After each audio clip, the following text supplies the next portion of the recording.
అందరికీ నమస్కారం. మాది కాశీనాయ మండలం గుంటువార్పల గ్రామం. నేను స్వతంత్ర సంగ్రామం అనే తెలుగు దినపత్రికలో న్యూస్ రిపోర్టర్గా పనిచేస్తున్నాను.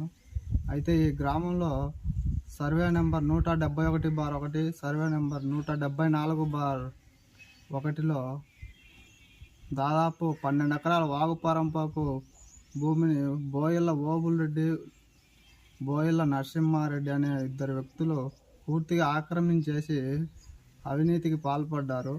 అయితే ఆ అవినీతిని స్వతంత్ర సంగ్రామం పత్రికలో పలుమార్లు నేను ప్రచురించడం వలన నాపై ఉద్దేశపూర్వకంగా దాడి చేసి మా పొలంలో ఉన్న పైపులను పూర్తిగా ధ్వంసం చేసినారు. చేయడమే కాకుండా కుటుంబం మొత్తం అసభ్యకర పదజాలంతో దూషిస్తూ నన్ను కించపరిచే విధంగా మాట్లాడుతున్నారు.